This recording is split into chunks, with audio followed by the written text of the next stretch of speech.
Bendiciones con todos. Tema 191, las verdades de la palabra de Dios. Hoy, tristeza que se volverá gozo. Y utilizamos Mateo capítulo 17, versículo del 22 al 23, que dice lo siguiente.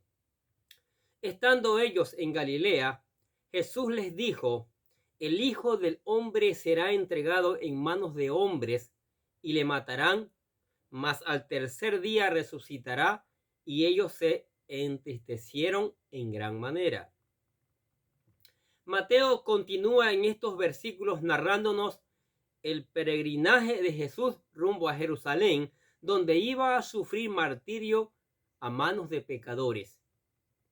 Como dijimos en el capítulo 16, se ha comenzado una nueva sección en este evangelio y este inició con el primer anuncio de su muerte, como dice Mateo 16, 21, y volvemos a repetir.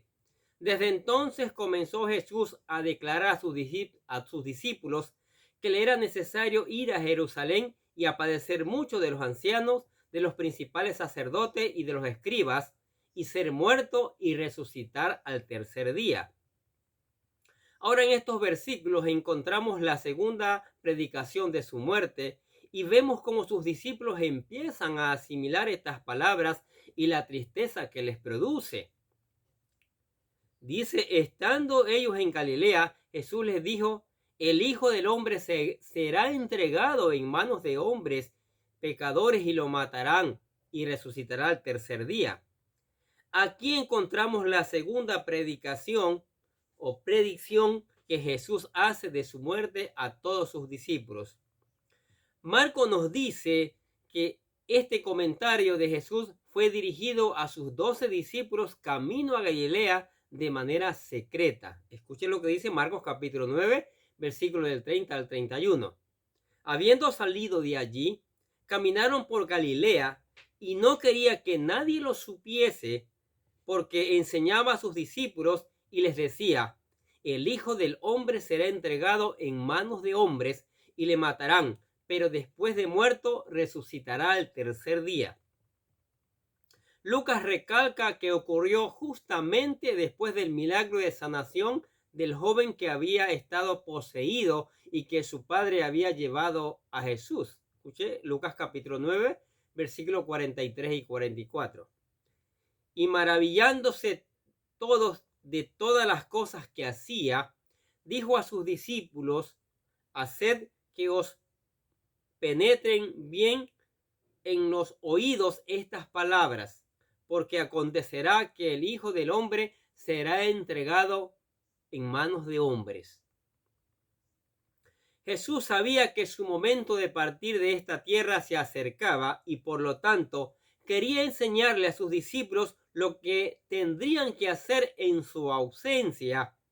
Nuestro Señor les había dicho la primera vez en el 6:21 de Mateo, era necesario ir a Jerusalén y padecer mucho de los ancianos, de los principales sacerdotes y de los escribas, y ser muerto y resucitar al tercer día. Aquí dijo que padecería mucho de los ancianos, de los principales sacerdotes y escribas. Pero ahora aquí agrega otro elemento importante respecto a su muerte, que es el siguiente. El Hijo del Hombre será entregado en manos de hombres y le matarán. Así sería, iba a sufrir a manos de los líderes religiosos de Jerusalén y lo iban a entregar en manos de Poncio Pilato y los romanos para que éstos lo mataran. De esta forma Jesús iba revelándose progresivamente a sus discípulos lo que iba a ocurrir y de cómo resucitaría al tercer día. Ahora, la tristeza se convertirá en gozo. El Mateo 17:22, escuche. Y ellos se pusieron muy tristes en gran manera. Es obvio que estas palabras llenaban de tristeza a los discípulos. La primera vez que lo hizo Jesús delante de Pedro, trató de convencerlo de que no hiciera tal cosa, pero Jesús lo amonestó por ellos. ¿Se recuerdan? Cuando le dijo, quítate delante de mí, Satanás.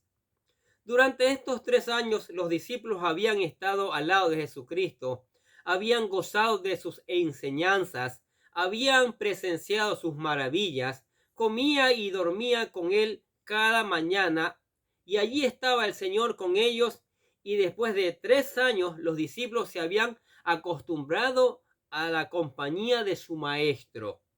Se sentían seguros con él y aparte de eso habían creído que era el Mesías, el Hijo de Dios, y por tanto esperaban que el reino fuera restaurado.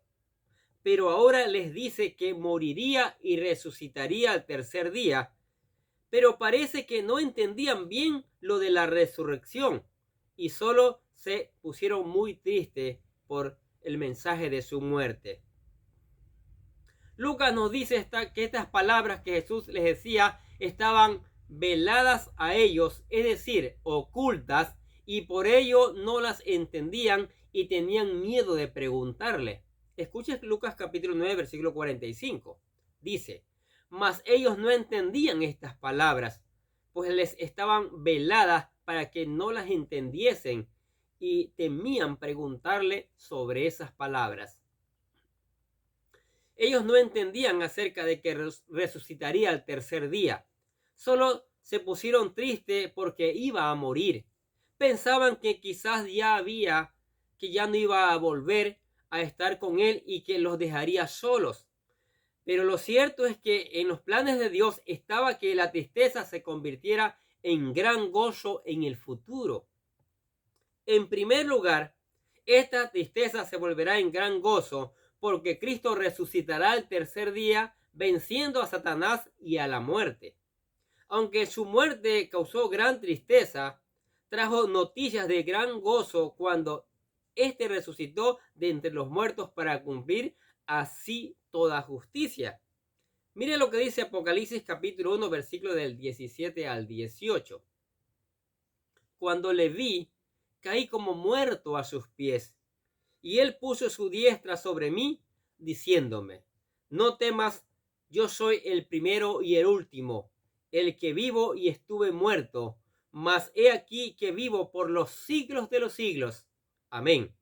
Y tengo las llaves de la muerte y del Hades. En segundo lugar, esta tristeza se volverá un gran gozo porque a través de su muerte y su resurrección nos justificará delante de Dios. Romanos 4:25 dice lo siguiente, el cual fue entregado por nuestras transgresiones y resucitado para nuestra justificación. Es gracias a su victoria sobre la muerte que hoy podemos ser salvos de nuestros pecados.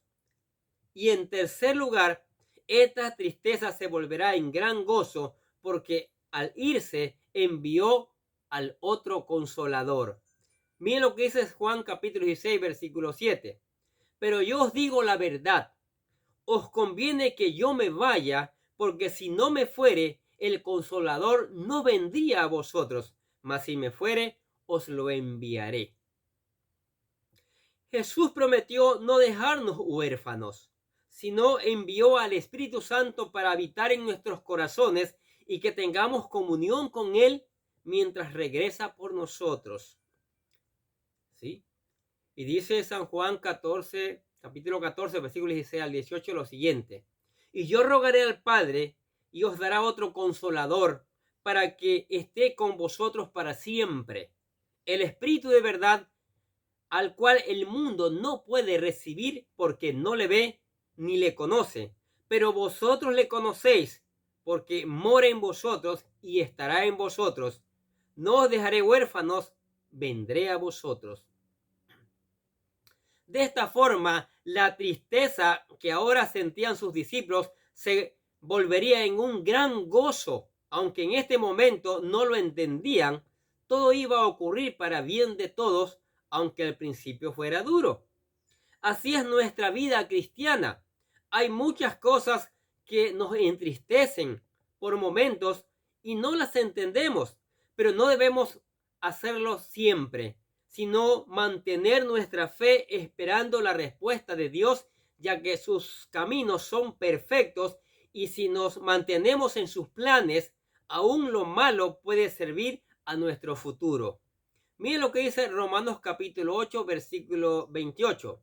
Y sabemos que a los que aman a Dios, todas las cosas le ayudan a bien, Esto es, a los que conforme a su propósito son llamados. Aún debemos recordar que ningún padecimiento de esta tierra se compara al gozo que nos espera en la eternidad. Escuche lo que dice Romanos capítulo 8, versículo 16 al 18. El Espíritu mismo da testimonio a nuestro espíritu de que somos hijos de Dios. Y si hijos, también herederos, herederos de Dios y coherederos con Cristo, si es que padecemos juntamente con Él, para que juntamente con Él seamos glorificados. Pues tengo por cierto que las aflicciones del tiempo presente no son comparables con la gloria venidera que en nosotros nos ha manifestado, dice el apóstol Pablo en Romanos capítulo 8, versículo 16 al 18. ¿Qué les parece estas verdades de la palabra de Dios? ¿Sí? Jesucristo está hablando de su muerte y eso trae tristeza, ¿no? ¿Qué muerte no da tristeza cuando la recibimos? Cuando recibimos esa noticia. Pero Jesús dice, yo voy a resucitar al tercer día, ¿sí? Y si me voy, es más, tengo que irme. Ustedes van a tener que continuar con el trabajo de evangelizar y hacer discípulos, pero enviaré el Consolador, el Espíritu Santo, para que esté con ustedes, para que les dé conocimiento y sabiduría, para que ustedes puedan hacer perfectamente esa obra del Señor. Qué maravilloso que son las promesas del Señor. El Señor nunca nos abandona. Es más, la palabra dice que el ángel de Jehová acampa alrededor de los que le temen. Imagínense. Dios manda un ángel para que nos cuide, para que nos proteja. Y eso es maravilloso y es razón para buscar al Señor. Busquemos al Señor de todo corazón y démosle gloria a su nombre. Y cada día obedezcamos su palabra. Amén. Padre, te damos gracias por tu palabra, gracias por tu misericordia, gracias por tus bendiciones, Señor, que nos has regalado cada día. Han sido maravillosas y por eso alabamos y glorificamos tu nombre en el nombre de Jesús. También bendecimos a los amigos, a los familiares, a los discípulos, a las personas que están escuchando cada día la palabra de Dios. Que tu gracia se derrame en ellos abundantemente. Te lo pedimos eso en el nombre del Señor Jesucristo. Y ayúdenos, por favor, suscríbase al canal allí para que le lleguen los mensajes diarios, para que le lleguen las notificaciones cuando estamos subiendo videos a la página. Muchas bendiciones.